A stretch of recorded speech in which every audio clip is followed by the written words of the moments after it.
Chapter 17. Pinocchio eats sugar, but refuses to take medicine. When the undertakers come for him, he drinks the medicine and feels better. Afterwards he tells a lie, and in punishment his nose grows longer and longer. As soon as the three doctors had left the room, the fairy went to Pinocchio's bed and, touching him on the forehead, noticed that he was burning with fever. She took a glass of water, put a white powder into it, and handing it to the marionette, said lovingly to him, "Drink this, and in a few days you'll be up and well." Pinocchio looked at the glass, made a wry face, and asked in a whining voice, "Is it sweet or bitter?" "It is bitter, but it is good for you." "If it is bitter, I don't want it." "Drink it." "I don't like anything bitter." "Drink it, and I'll give you a lump of sugar to take the bitter taste from your mouth." "Where's the sugar?" "Here it is," said the fairy, taking a lump from a golden sugar bowl. "I want the sugar first, then I'll drink the bitter water." "Do you promise?" "Yes." The fairy gave him the sugar, and Pinocchio, after chewing and swallowing it in a twinkling, said, smacking his lips, "If only sugar were medicine! I should take it every day. Now keep your promise and drink these few drops of water. They'll be good for you." Pinocchio took the glass in both hands and stuck his nose into it. He lifted it to his mouth and once more stuck his nose into it. "It is too bitter, much too bitter. I can't drink it." "How do you know when you haven't even tasted it?" "I can imagine it. I smell it. I want another lump of sugar, then I'll drink it." The fairy, with all the patience of a good mother, gave him more sugar, and again handed him the glass. "I can't drink it like that," the marionette said, making more wry faces. "Why?" "Because that feather pillow on my feet bothers me." The fairy took away the pillow. "It's no use.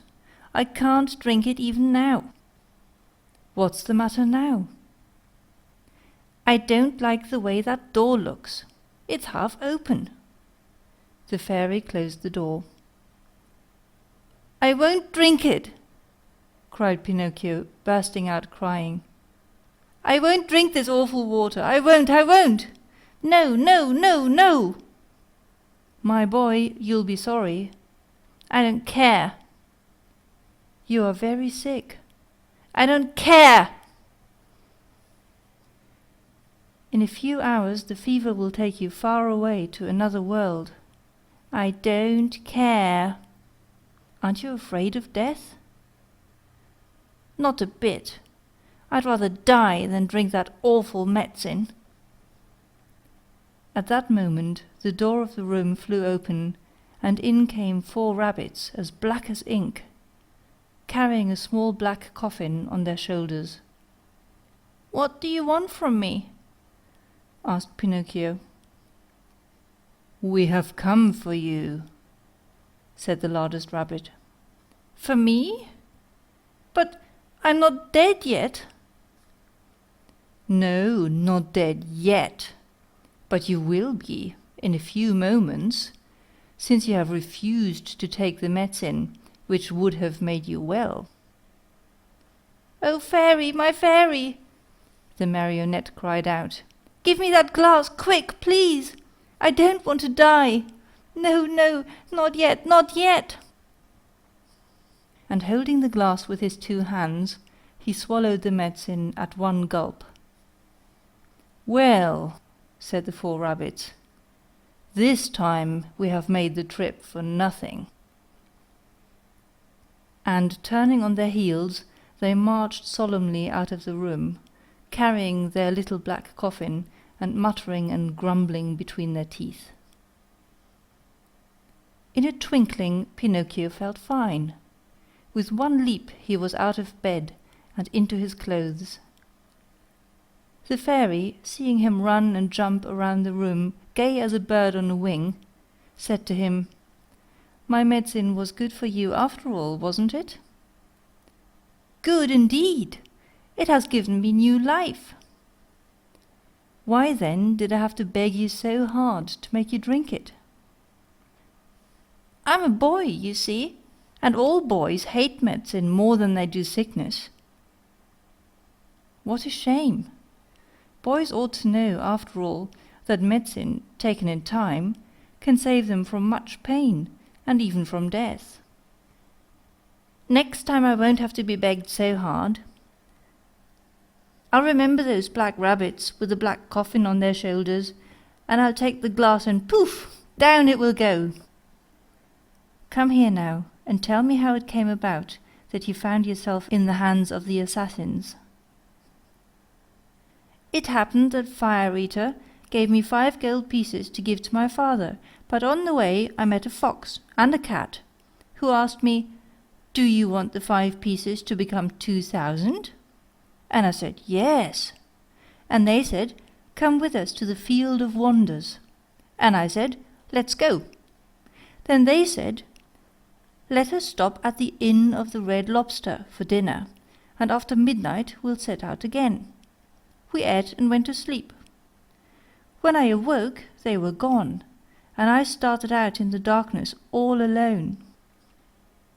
On the road I met 2 assassins dressed in black coal sacks, who said to me, 'Your money or your life!' And I said, 'I haven't any money, for, you see, I had put my money under my tongue.' One of them tried to put his hand in my mouth, and I bit it off and spat it out. But it wasn't a hand, it was a cat's paw. And they ran after me, and I ran and ran, till at last they caught me, and tied my neck with a rope, and hanged me to a tree, saying, 'Tomorrow we'll come back for you, and you'll be dead, and your mouth will be open, and then we'll take the gold pieces that you have hidden under your tongue.'" "Where are the gold pieces now?" the fairy asked. "I lost them," answered Pinocchio, but he told a lie, for he had them in his pocket. As he spoke, his nose, long though it was, became at least 2 inches longer. "And where did you lose them?" "In the wood near by." At this second lie, his nose grew a few more inches. "If you lost them in the nearby wood," said the fairy, "we'll look for them and find them, for everything that is lost there is always found." "Ah, now I remember," replied the marionette, becoming more and more confused. "I did not lose the gold pieces, but I swallowed them when I drank the medicine." At this third lie, his nose became longer than ever, so long that he could not even turn around. If he turned to the right, he knocked it against the bed, or into the window panes. If he turned to the left, he struck the walls or the door. If he raised it a bit, he almost put the fairy's eyes out. The fairy sat looking at him and laughing. "Why do you laugh?" the marionette asked her, worried now at the sight of his growing nose. "I am laughing at your lies." "How do you know I'm lying?" "Lies, my boy, are known in a moment. There are 2 kinds of lies, lies with short legs and lies with long noses. Yours, just now, happen to have long noses." Pinocchio, not knowing where to hide his shame, tried to escape from the room, but his nose had become so long that he could not get it out of the door. End of chapter 17. Read by Gesine in Valletta, January 2006.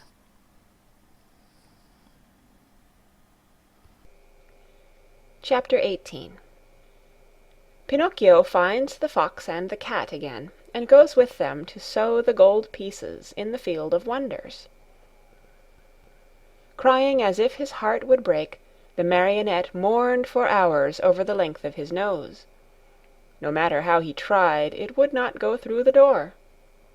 The fairy showed no pity toward him, as she was trying to teach him a good lesson, so that he would stop telling lies, the worst habit any boy may acquire. But when she saw him, pale with fright and with his eyes half out of his head from terror, she began to feel sorry for him, and clapped her hands together. 1,000 woodpeckers flew in through the window and settled themselves on Pinocchio's nose. They pecked and pecked so hard at that enormous nose that in a few moments it was the same size as before. "How good you are, my fairy," said Pinocchio, drying his eyes, "and how much I love you." "I love you too," answered the fairy, "and if you wish to stay with me, you may be my little brother, and I'll be your good little sister." "I should like to stay, but what about my poor father?" "I have thought of everything. Your father has been sent for, and before night he will be here." "Really?" cried Pinocchio joyfully. "Then, my good fairy, if you are willing, I should like to go to meet him. I cannot wait to kiss that dear old man, who has suffered so much for my sake." "Surely. Go ahead, but be careful not to lose your way. Take the wood path, and you'll surely meet him." Pinocchio set out, and as soon as he found himself in the wood, he ran like a hare. When he reached the giant oak tree, he stopped, for he thought he heard a rustle in the brush. He was right. There stood the fox and the cat, the two traveling companions with whom he had eaten at the Inn of the Red Lobster. "Here comes our dear Pinocchio!" cried the fox, hugging and kissing him. "How did you happen here?"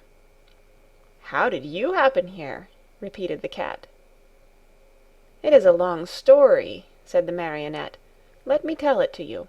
The other night, when you left me alone at the inn, I met the assassins on the road." "The assassins? Oh, my poor friend! And what did they want?" "They wanted my gold pieces." "Rascals!" said the fox. "The worst sort of rascals," added the cat. "But I began to run," continued the Marionette, "and they after me, until they overtook me and hanged me to the limb of that oak." Pinocchio pointed to the giant oak near by. "Could anything be worse?" said the fox. "What an awful world to live in! Where shall we find a safe place for gentlemen like ourselves?" As the fox talked thus, Pinocchio noticed that the cat carried his right paw in a sling. "What happened to your paw?" he asked. The cat tried to answer, but he became so terribly twisted in his speech that the fox had to help him out. "My friend is too modest to answer. I'll answer for him. About an hour ago we met an old wolf on the road. He was half starved, and begged for help. Having nothing to give him, what do you think my friend did out of the kindness of his heart? With his teeth he bit off the paw of his front foot, and threw it at that poor beast, so that he might have something to eat." As he spoke, the fox wiped off a tear. Pinocchio, almost in tears himself, whispered in the cat's ear, "If all the cats were like you, how lucky the mice would be!" "And what are you doing here?" the fox asked the Marionette. "I am waiting for my father, who will be here at any moment now." "And your gold pieces?" "I still have them in my pocket, except one which I spent at the Inn of the Red Lobster." "To think that those 4 gold pieces might become 2,000 tomorrow! Why don't you listen to me? Why don't you sow them in the field of wonders? Today it is impossible. I'll go with you some other time." "Another day will be too late," said the fox. "Why?" "Because that field has been bought by a very rich man, and today is the last day that it will be open to the public." "How far is this field of wonders?" "Only 2 miles away. Will you come with us? We'll be there in half an hour. You can sow the money, and after a few minutes you will gather your 2,000 coins and return home rich. Are you coming?" Pinocchio hesitated a moment before answering, for he remembered the good fairy, old Geppetto, and the advice of the talking cricket. Then he ended by doing what all boys do when they have no heart and little brain. He shrugged his shoulders and said to the fox and the cat, "Let us go. I am with you." And they went. They walked and walked for half a day at least, and at last they came to the town called the City of Simple Simons. As soon as they entered the town, Pinocchio noticed that all the streets were filled with hairless dogs, yawning from hunger, with sheared sheep trembling with cold, with combless chickens begging for a grain of wheat, with large butterflies, unable to use their wings because they had sold all their lovely colors, with tailless peacocks, ashamed to show themselves, and with bedraggled pheasants, scuttling away hurriedly, grieving for their bright feathers of gold and silver, lost to them forever. Through this crowd of paupers and beggars a beautiful coach passed now and again. Within it sat either a fox, a hawk, or a vulture. "Where is the Field of Wonders?" asked Pinocchio, growing tired of waiting. "Be patient. It is only a few more steps away." They passed through the city, and, just outside the walls, they stepped into a lonely field, which looked more or less like any other field. "Here we are," said the fox to the Marionette. "Dig a hole here, and put the gold pieces into it." The Marionette obeyed. He dug the hole, put the 4 gold pieces into it, and covered them up very carefully. "Now," said the fox, "go to that near-by brook, bring back a pail full of water, and sprinkle it over the spot." Pinocchio followed the directions closely, but as he had no pail, he pulled off his shoe, filled it with water, and sprinkled the earth which covered the gold. Then he asked, "Anything else?" "Nothing else," answered the fox. "Now we can go. Return here within 20 minutes, and you will find the vine grown and the branches filled with gold pieces."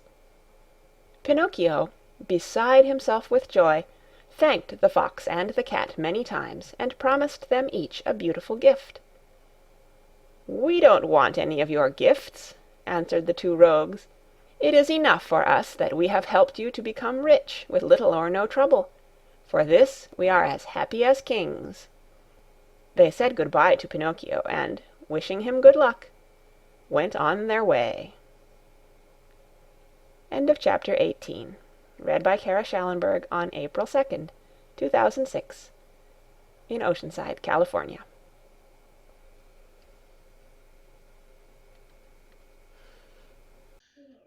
Chapter 19. Pinocchio is robbed of his gold pieces, and in punishment is sentenced to 4 months in prison. If the Marionette had been told to wait a day instead of 20 minutes, the time could not have seemed longer to him. He walked impatiently to and fro, and finally turned his nose toward the Field of Wonders. As he walked with hurried steps, his heart beat with an excited tick-tack, tick-tack, just as if it were a wall clock, and his busy brain kept thinking, "What if, instead of 1,000, I should find 2,000? Or instead of 2,000, I should find 5,000 or 100,000? I'll build myself a beautiful palace with 1,000 stables filled with 1,000 wooden horses to play with, a cellar overflowing with lemonade and ice cream soda, and a library of candies and fruits and cakes and cookies." Thus amusing himself with fancies, he came to the field.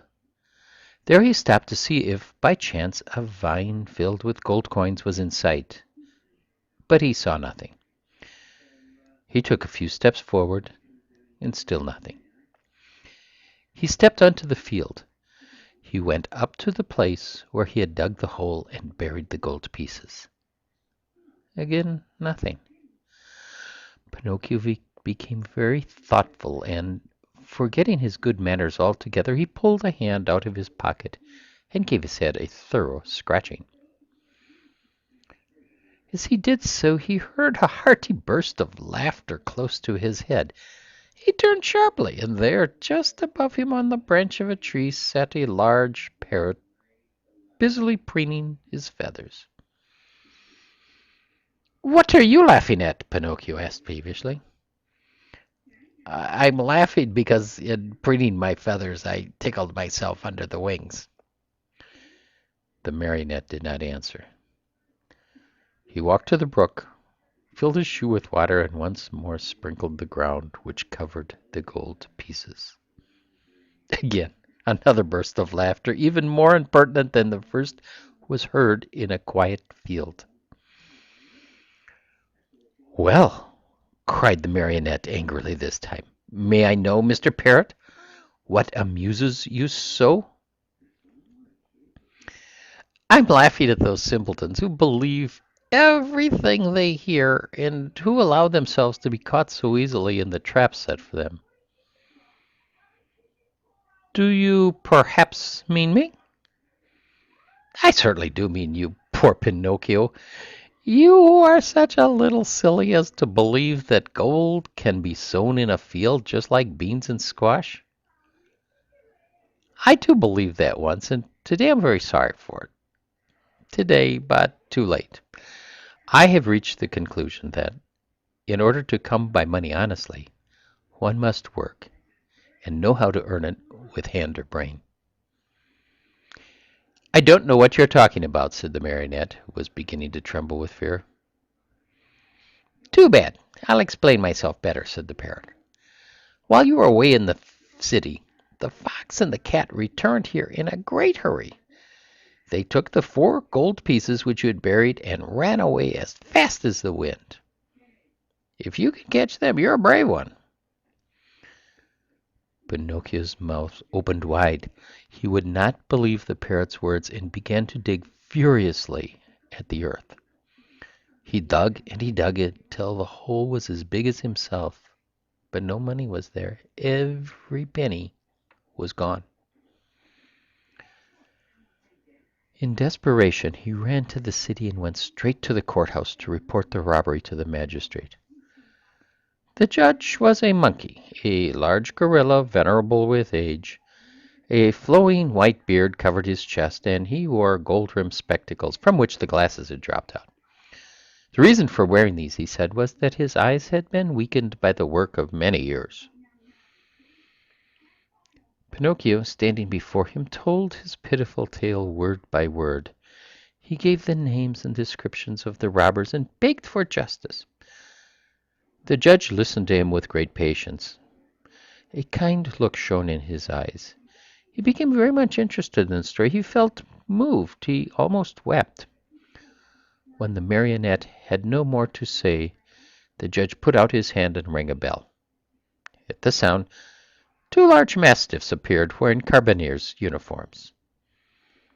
Then the magistrate, pointing to Pinocchio, said in a solemn voice, "This poor simpleton has been robbed of 4 gold pieces. Take him, therefore, and throw him in prison."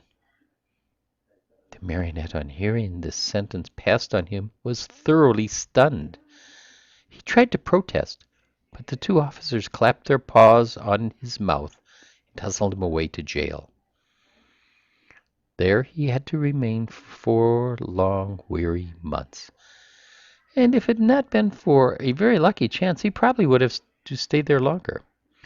For, my dear children, as you must know that it happened just as the young emperor who ruled over the city of Simple Simons had gained a victory over his enemy, and in celebration thereof he ordered illuminations, fireworks, shows of all kinds, and best of all, the opening of all prison doors. "If the others go, I go too," said Pinocchio to the jailer. "Not you," answered the jailer. "You are one of those—" I beg your pardon," interrupted Pinocchio. "I too am a thief." "In that case you are free to go," said the jailer. Taking off his cap, he bowed low, he opened the door of the prison, and Pinocchio ran out and away, with never a look backward. End of chapter 19.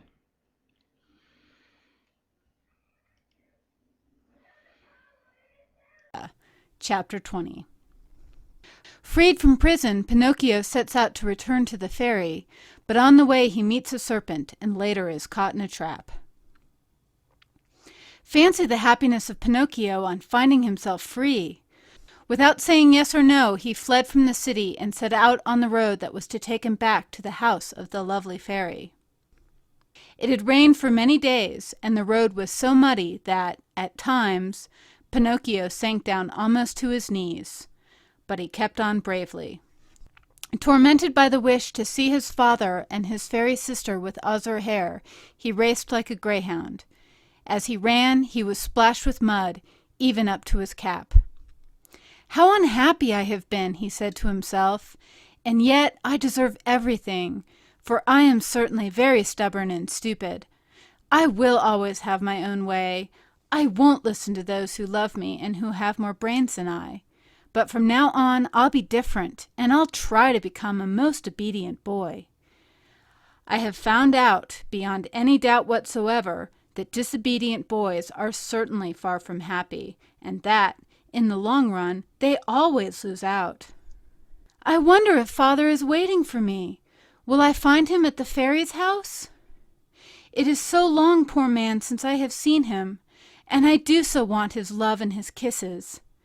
And will the fairy ever forgive me for all I have done? She who has been so good to me and to whom I owe my life. Can there be a worse or more heartless boy than I am anywhere?" As he spoke, he stopped suddenly, frozen with terror. What was the matter? An immense serpent lay stretched across the road, a serpent with bright green skin, fiery eyes which glowed and burned, and a pointed tail that smoked like a chimney. How frightened was poor Pinocchio! He ran back wildly for half a mile, and at last settled himself atop a heap of stones, to wait for the serpent to go on his way and leave the road clear for him. He waited an hour, 2 hours, 3 hours, but the serpent was always there, and even from afar one could see the flash of his red eyes and the column of smoke which rose from his long pointed tail. Pinocchio, trying to feel very brave, walked straight up to him and said in a sweet, soothing voice, "I beg your pardon, Mr. Serpent. Would you be so kind as to step aside to let me pass?" He might as well have talked to a wall. The serpent never moved. Once more, in the same sweet voice, he spoke, "You must know, Mr. Serpent, that I am going home where my father is waiting for me. It is so long since I have seen him. Would you mind very much if I passed?" He waited for some sign of an answer to his questions, but the answer did not come.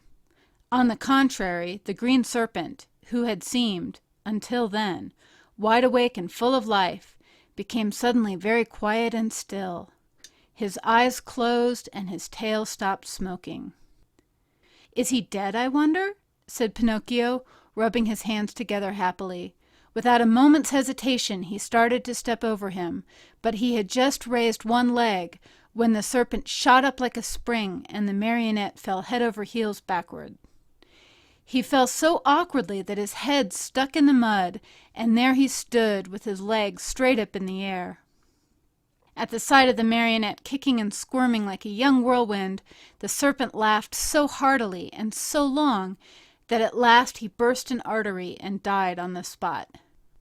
Pinocchio freed himself from his awkward position and once more began to run in order to reach the fairy's house before dark. As he went, the pangs of hunger grew so strong that, unable to withstand them, he jumped into a field to pick a few grapes that tempted him. Woe to him! No sooner had he reached the grapevine than crack went his legs. The poor marionette was caught in a trap, set there by a farmer for some weasels which came every night to steal his chickens. End of Chapter 22. Pinocchio discovers the thieves, and as a reward for faithfulness he regains his liberty. Even though a boy may be very unhappy, he very seldom loses sleep over his worries. The Marionette, being no exception to this rule, slept on peacefully for a few hours, till well along toward midnight, when he was awakened by strange whisperings and stealthy sounds coming from the yard. He stuck his nose out of the dog-house and saw 4 slender, hairy animals. They were weasels, small animals very fond of both eggs and chickens. One of them left her companions and, going to the door of the dog-house, said in a sweet voice, "Good evening, Melampo." "My name is not Melampo," answered Pinocchio. "Who are you, then?" "I am Pinocchio." "What are you doing here?" "I'm the watchdog." "But where is Melampo? Where is the old dog who used to live in this house?" "He died this morning." "Died? Poor beast! He was so good. Still, judging by your face, I think you, too, are a good-natured dog." "I beg your pardon, I am not a dog." "What are you, then?" "I am a Marionette." "Are you taking the place of the watchdog?" "I'm sorry to say that I am. I'm being punished." "Well, I shall make the same terms with you that we had with the dead Melampo. I'm sure you will be glad to hear them." "And what are the terms?" "This is our plan. We'll come once in a while, as in the past, to pay a visit to this hen-house, and we'll take away 8 chickens. Of these, 7 are for us, and 1 for you, provided, of course, that you will make believe you are sleeping and will not bark for the farmer." "Did Melampo really do that?" asked Pinocchio. "Indeed he did, and because of that we were the best of friends. Sleep away peacefully, and remember that before we go we shall leave you a nice fat chicken all ready for your breakfast in the morning. Is that understood?" "Even too well," answered Pinocchio, and shaking his head in a threatening manner, he seemed to say, "We'll talk this over in a few minutes, my friends." As soon as the 4 weasels had talked things over, they went straight to the chicken coop which stood close to the dog-house. Digging busily with teeth and claws, they opened the little door and slipped in. But they were no sooner in than they heard the door close with a sharp bang. The one who had done the trick was Pinocchio, who, not satisfied with that, dragged a heavy stone in front of it. That done, he started to bark, and he barked as if he were a real watchdog. "Bow, wow, wow! Bow, wow!" The farmer heard the loud barks and jumped out of bed. Taking his gun, he leaped to the window and shouted, "What's the matter?" "The thieves are here," answered Pinocchio. "Where are they?" "In the chicken coop. I'll come down in a second." And in fact he was down in the yard in a twinkling, and running toward the chicken coop. He opened the door, pulled out the weasels one by one, and after tying them in a bag, said to them in a happy voice, "You're in my hands at last. I could punish you now, but I'll wait. In the morning you may come with me to the inn, and there you'll make a fine dinner for some hungry mortal. It is really too great an honor for you, one you do not deserve. But, as you see, I am really a very kind and generous man, and I am going to do this for you." Then he went up to Pinocchio and began to pet and caress him. "How did you ever find them out so quickly? And to think that Melampo, my faithful Melampo, never saw them in all these years!" The Marionette could have told, then and there, all he knew about the shameful contract between the dog and the weasels. But thinking of the dead dog, he said to himself, "Melampo is dead. What is the use of accusing him? The dead are gone, and they cannot defend themselves. The best thing to do is to leave them in peace." "Were you awake or asleep when they came?" continued the farmer. "I was asleep," answered Pinocchio, "but they awakened me with their whisperings. One of them even came to the door of the dog-house and said to me, 'If you promise not to bark, we will make you a present of one of the chickens for your breakfast.' Did you hear that? They had the audacity to make such a proposition as that to me. For you must know that though I am a very wicked Marionette, full of faults, still I never have been, nor ever shall be, bribed." "Fine boy!" cried the farmer, slapping him on the shoulder in a friendly way. "You ought to be proud of yourself. And to show you what I think of you, you are free from this instant." And he slipped the dog collar from his neck. End of chapter 22.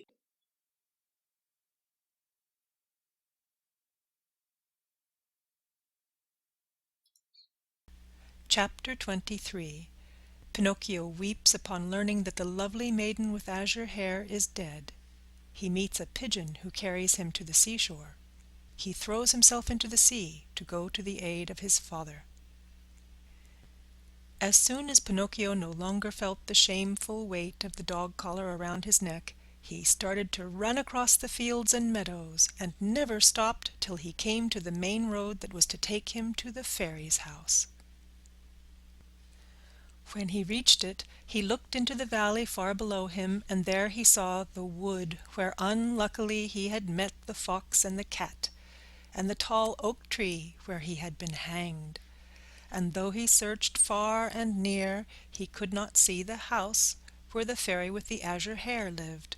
He became terribly frightened, and running as fast as he could, he finally came to the spot where it had once stood. The little house was no longer there.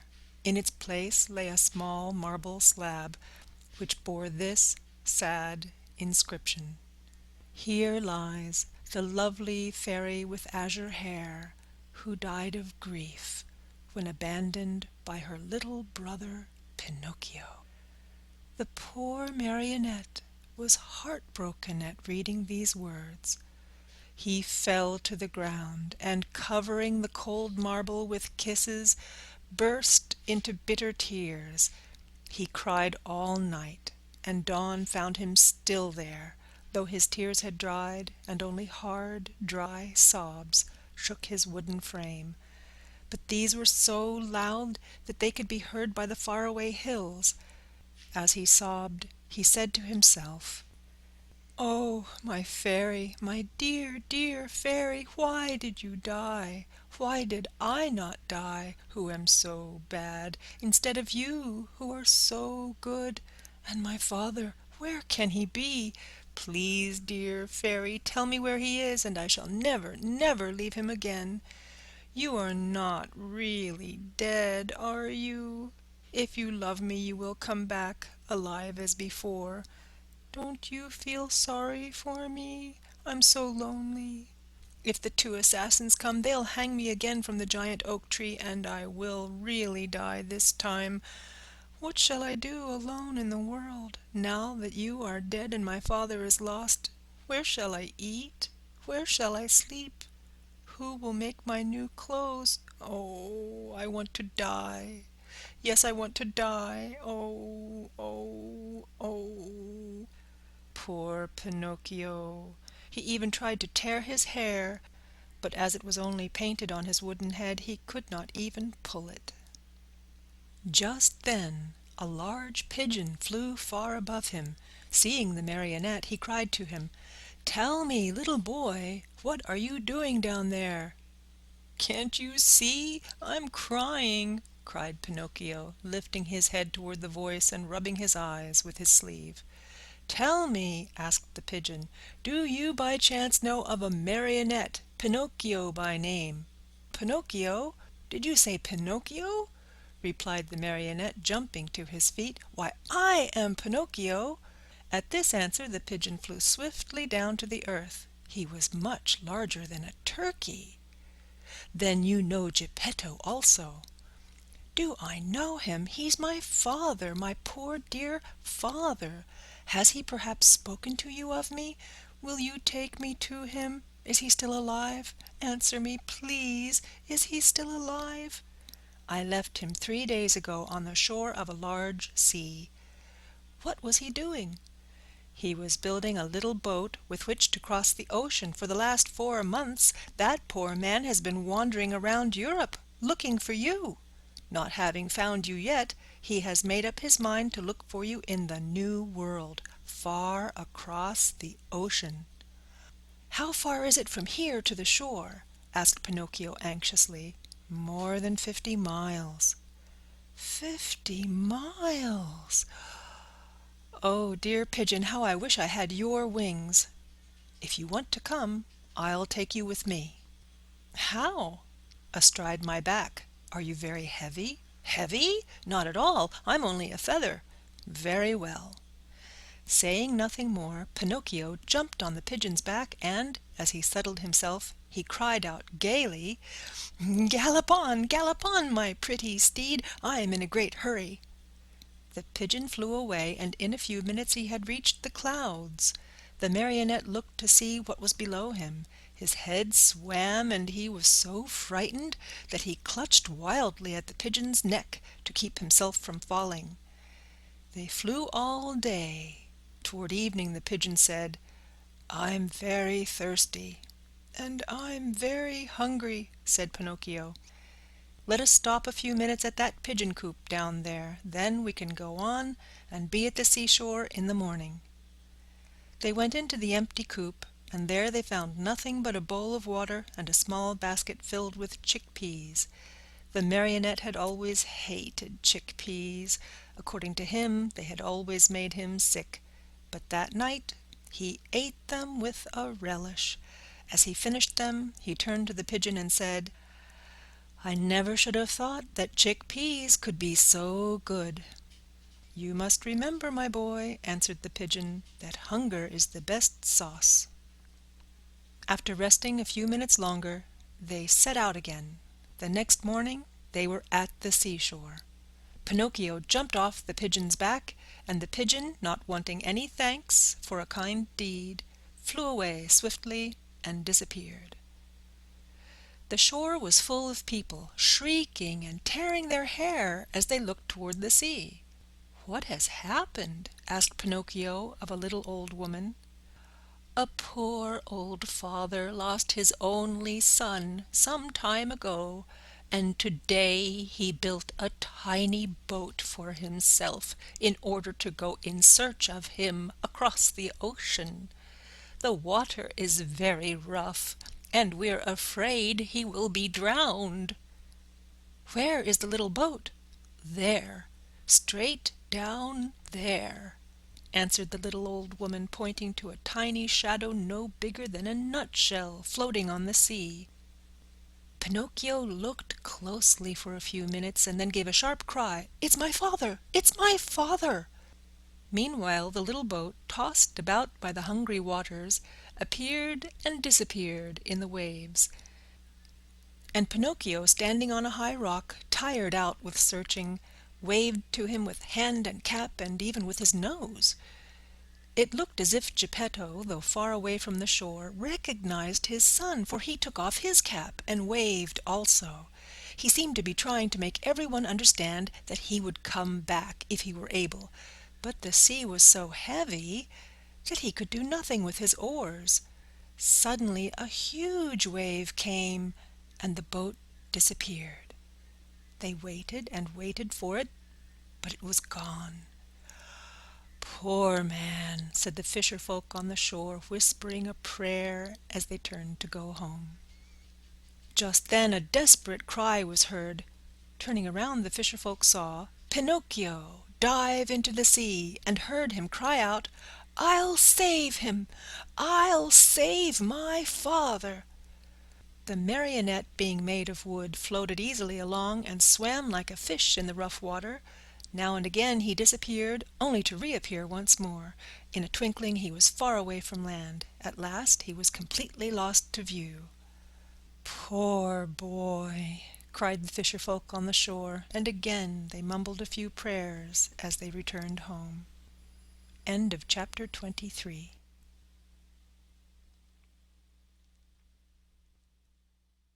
Chapter 24. Pinocchio reaches the island of the busy bees and finds the fairy once more. Pinocchio, spurred on by the hope of finding his father and of being in time to save him, swam all night long. And what a horrible night it was! It poured rain, it hailed, it thundered, and the lightning was so bright that it turned the night into day. At dawn he saw, not far away from him, a long stretch of sand. It was an island in the middle of the sea. Pinocchio tried his best to get there, but he couldn't. The waves played with him and tossed him about as if he were a twig or a bit of straw. At last, and luckily for him, a tremendous wave tossed him to the very spot where he wanted to be. The blow from the wave was so strong that as he fell to the ground, his joints cracked and almost broke. But, nothing daunted, he jumped to his feet and cried, "Once more I have escaped with my life!" Little by little the sky cleared. The sun came out in full splendor, and the sea became as calm as a lake. Then the Marionette took off his clothes and laid them on the sand to dry. He looked over the waters to see whether he might catch sight of a boat with a little man in it. He searched and he searched, but he saw nothing except sea and sky, and far away a few sails, so small that they might have been birds. "If only I knew the name of this island," he said to himself. "If I even knew what kind of people I would find here. But whom shall I ask? There is no one here." The idea of finding himself in so lonesome a spot made him so sad that he was about to cry, but just then he saw a big fish swimming nearby, with his head far out of the water. Not knowing what to call him, the Marionette said to him, "Hey there, Mr. Fish, may I have a word with you?" "Even two, if you want," answered the fish, who happened to be a very polite dolphin. "Will you please tell me if, on this island, there are places where one may eat without necessarily being eaten?" "Surely there are," answered the dolphin. "In fact, you will find one not far from this spot." "And how shall I get there?" "Take that path on your left and follow your nose. You can't go wrong." "Tell me another thing. You who travel day and night through the sea, did you not perhaps meet a little boat with my father in it?" "And who is your father?" "He is the best father in the world, even as I am the worst son that can be found." "In the storm of last night," answered the dolphin, "the little boat must have been swamped." "And my father?" "By this time he must have been swallowed by the terrible shark, which for the last few days has been bringing terror to these waters." "Is this shark very big?" asked Pinocchio, who was beginning to tremble with fright. "Is he big?" replied the dolphin. "Just to give you an idea of his size, let me tell you that he is larger than a 5-story building, and that he has a mouth so big, so deep, that a whole train and engine could easily get into it." "Mother mine!" cried the Marionette, scared to death, and dressed himself as fast as he could. He turned to the dolphin and said, "Farewell, Mr. Fish. Pardon the bother, and many thanks for your kindnesses." This said, he took the path at so swift a gait that he seemed to fly, and at every small sound he heard, he turned in fear to see whether the terrible shark, 5 stories high and with a train in his mouth, was following him. After walking a half-hour, he came to a small country called the Land of the Busy Bees. The streets were filled with people running to and fro about their tasks. Everyone worked. Everyone had something to do. Even if one were to search with a lantern, not one idle man or one tramp could have been found. "I understand," said Pinocchio at once wearily. "This is no place for me. I was not born for work." But in the meantime he began to feel hungry, for it was 24 hours since he had eaten. What was to be done? There were only 2 means left to him in order to get a bite to eat. He had either to work or to beg. He was ashamed to beg, because his father had always preached to him that begging should be done only by the sick or the old. He had said that the real poor in this world, deserving of our pity and help, were only those who, either through age or sickness, had lost the means of earning their bread with their own hands. All others should work, and if they didn't, and went hungry, so much the worse for them.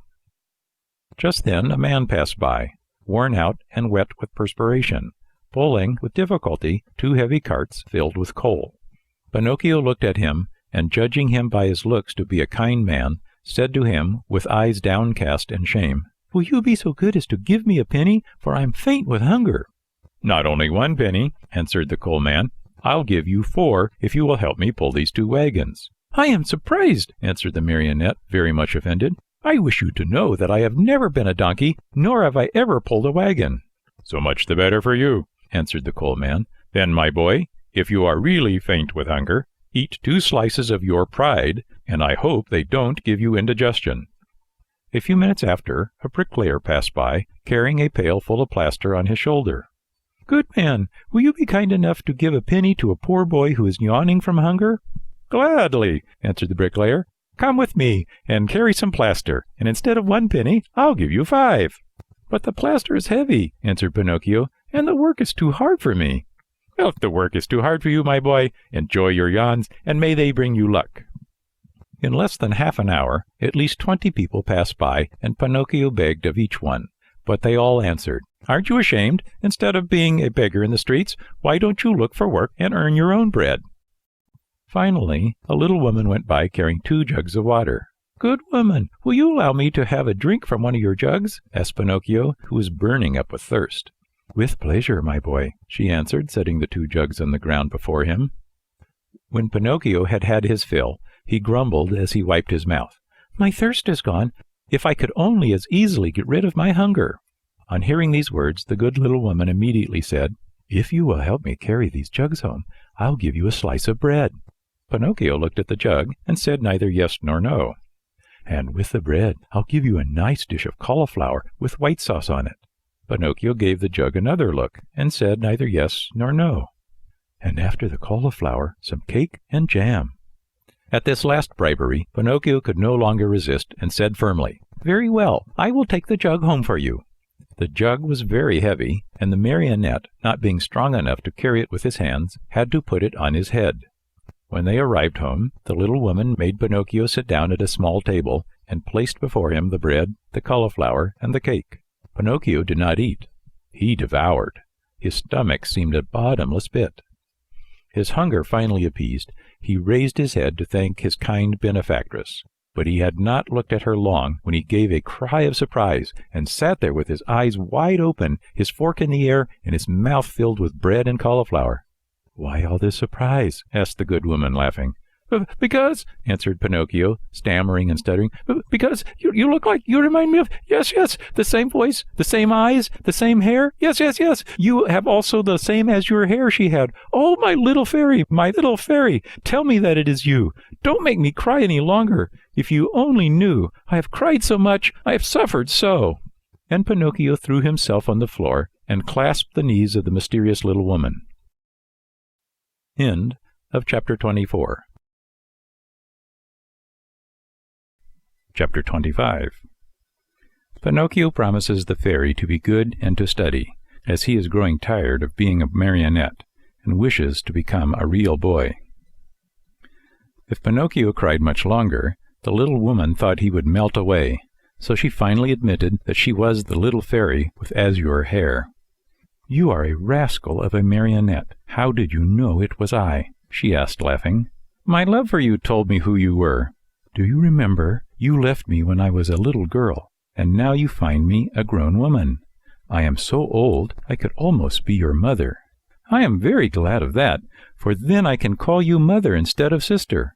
For a long time I have wanted a mother, just like other boys. But how did you grow so quickly?" "That is a secret." "Tell it to me. I want to grow a little. Look at me. I have never grown higher than a penny's worth of cheese." "But you cannot grow," answered the fairy. "Why not?" "Because marionettes never grow. They are born marionettes, they live marionettes, and they die marionettes." "Oh, I am tired of always being a marionette," cried Pinocchio disgustedly. "It's about time for me to grow into a man as everyone else does." "And you will, if you deserve it." "Really? What can I do to deserve it?" "It's a very simple matter. Try to act like a well-behaved child." "Don't you think I do?" "Far from it. Good boys are obedient, and you, on the contrary, and I never obey. Good boys love study and work, but you, I, on the contrary, am a lazy fellow and tramp all year round. Good boys always tell the truth, and I always tell lies. Good boys go gladly to school, and I get sick if I go to school. From now on, I will be different." "Do you promise?" "I promise. I want to become a good boy and be a comfort to my father. Where is my poor father now?" "I do not know." "Will I ever be lucky enough to find him and embrace him once more?" "I think so. Indeed, I am sure of it." At this answer, Pinocchio's happiness was very great. He grasped the fairy's hands and kissed them so hard that it looked as if he had lost his head. Then, lifting his face, he looked at her lovingly and asked, "Tell me, little mother, it isn't true that you are dead, is it?" "It doesn't seem so," answered the fairy, smiling. "If you only knew how I suffered and how I wept when I read, 'Here lies—'" "I know, and for that I have forgiven you. The depth of your sorrow made me see that you have a kind heart. There is always hope for boys with hearts such as yours, though they may often be very mischievous.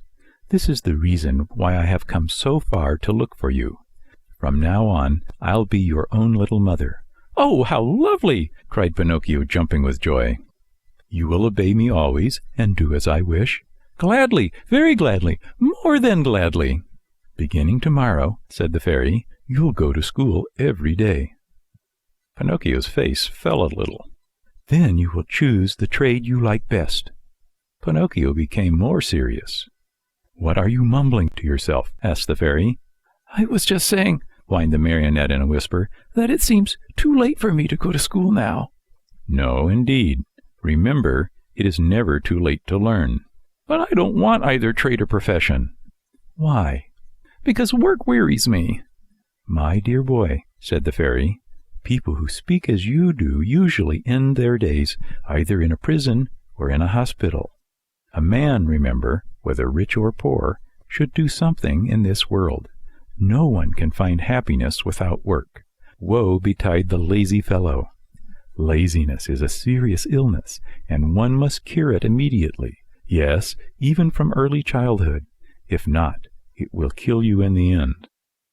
These words touched Pinocchio's heart. He lifted his eyes to his fairy and said seriously, "I'll work, I'll study, I'll do all you tell me. After all, the life of a marionette has grown very tiresome to me, and I want to become a boy, no matter how hard it is. You promise that, do you not?" "Yes, I promise, and now it is up to you." End of chapter 25. Chapter 26.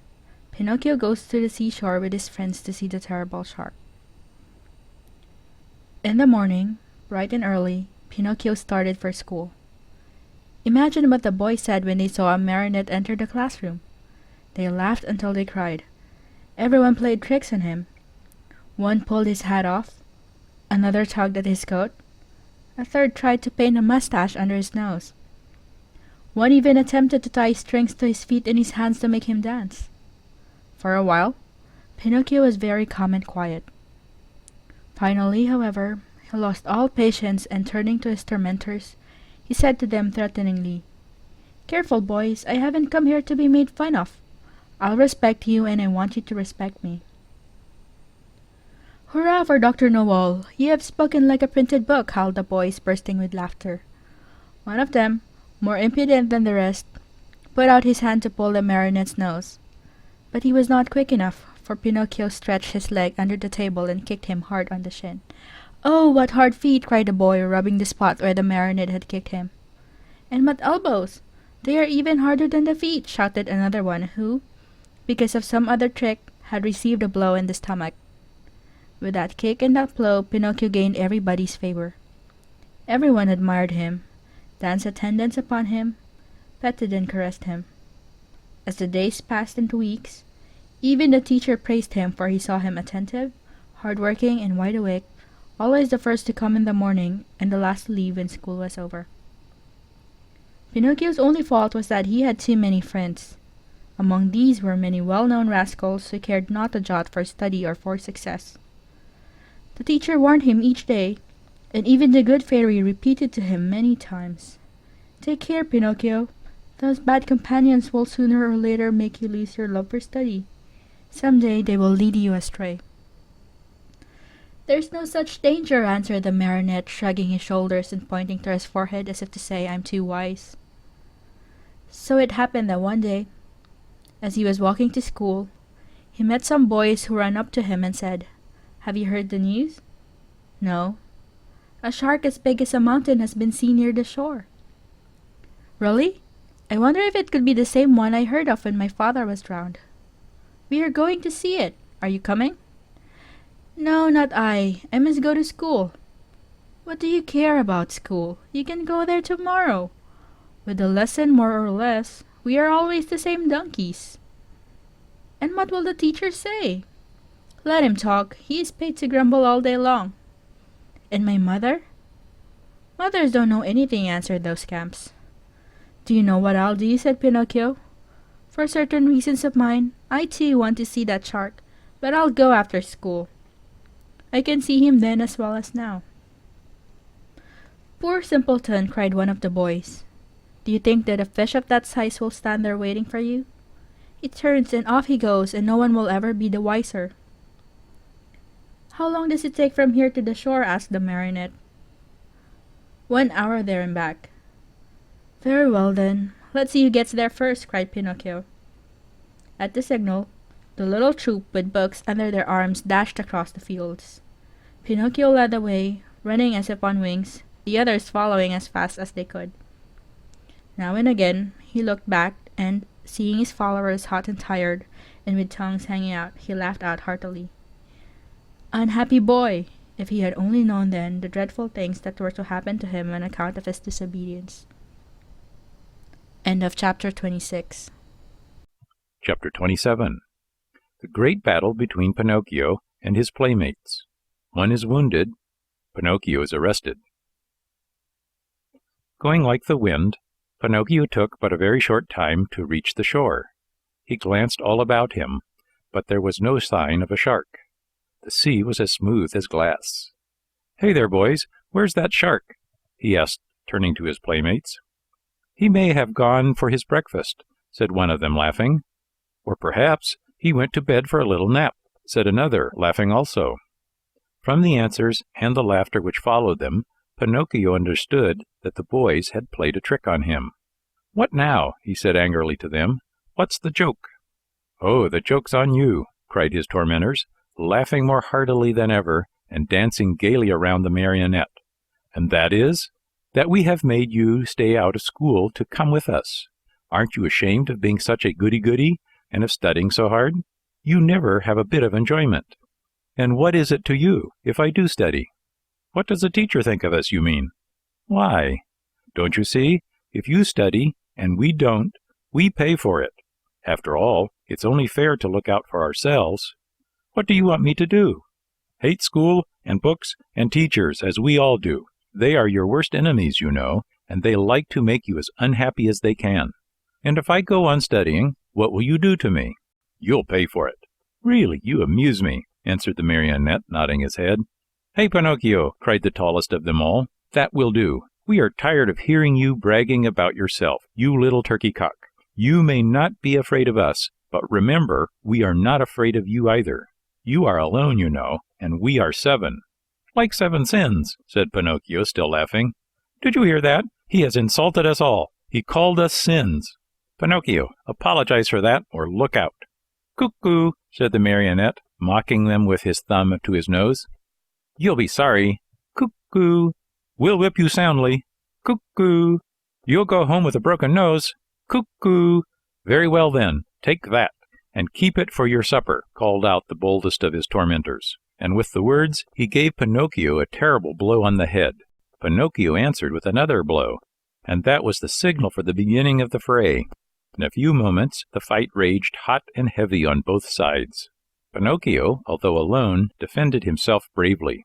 With those 2 wooden feet of his, he worked so fast that his opponents kept at a respectful distance. Wherever they landed, they left their painful mark, and the boys could only run away and howl.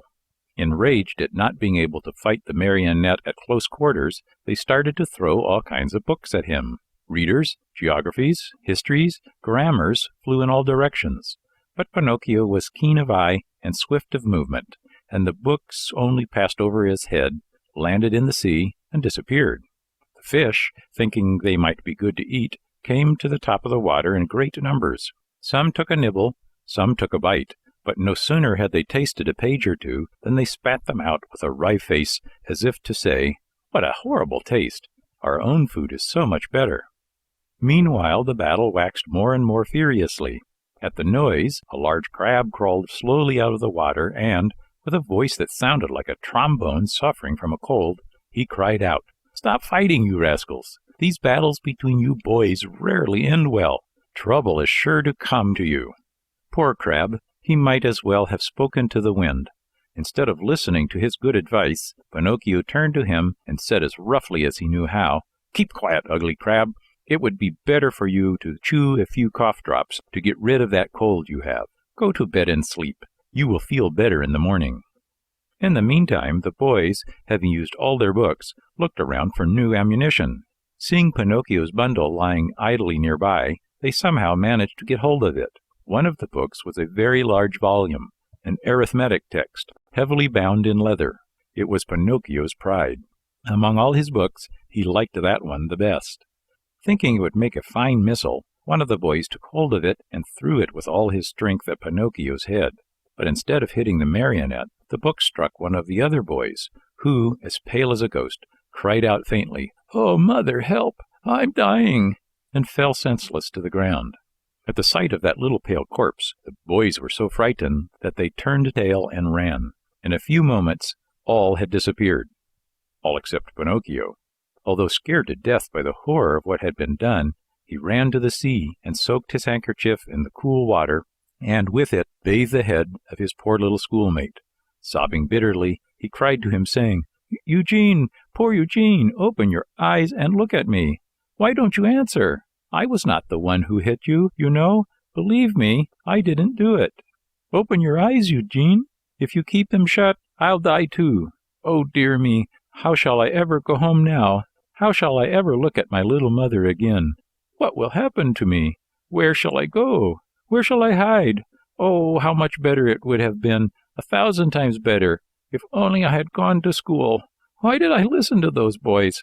They always were a bad influence. And to think that the teacher had told me, and my mother too, beware of bad company. That's what she said. But I'm stubborn and proud.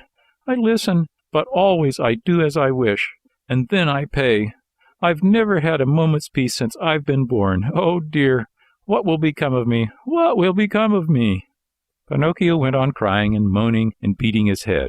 Again and again he called to his little friend, when suddenly he heard heavy steps approaching. He looked up and saw 2 tall carabiners near him. "What are you doing stretched out on the ground?" they asked Pinocchio. "I'm helping this little schoolfellow of mine." "Has he fainted?" "I should say so," said one of the carabiners, bending to look at Eugene. "This boy has been wounded on the temple. Who has hurt him?" Not I," stammered the marionette, who had hardly a breath left in his whole body. "If it wasn't you, who was it then?" Not I," repeated Pinocchio. "And with what was he wounded?" "With this book," and the marionette picked up the arithmetic text to show it to the officer. "And whose book is this?" "Mine." "Enough. Not another word. Get up as quickly as you can and come along with us." But I—" "Come with us." "But I am innocent." "Come with us." Before starting out, the officers called out to several fishermen passing by in a boat and said to them, "Take care of this little fellow who has been hurt. Take him home and bind his wounds. Tomorrow we will come after him." Then they took hold of Pinocchio and, putting him between them, said to him in a rough voice, "March, and go quickly, or it will be the worse for you." They did not have to repeat their words. The marionette walked swiftly along the road to the village. But the poor fellow hardly knew what he was about. He thought he had a nightmare. He felt ill. His eyes saw everything double. His legs trembled. His tongue was dry, and, try as he might, he could not utter a single word.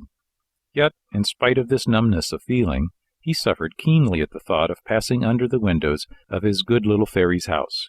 What would she say on seeing him between 2 carabiners? They had just reached the village when a sudden gust of wind blew off Pinocchio's cap and made it go sailing far down the street. "Would you allow me," the marionette asked the carabiners, "to run after my cap?" "Very well, go, but hurry." The marionette went, picked up his cap, but instead of putting it on his head, he stuck it between his teeth and then raced toward the sea. He went like a bullet out of a gun. The carabiners, judging that it would be very difficult to catch him, sent a large mastiff after him, one that had won first prize in all the dog races. Pinocchio ran fast, and the dog ran faster. At so much noise, the people hung out of the windows or gathered in the street, anxious to see the end of the contest. But they were disappointed, for the dog and Pinocchio raised so much dust on the road that, after a few moments, it was impossible to see them. End of chapter 27.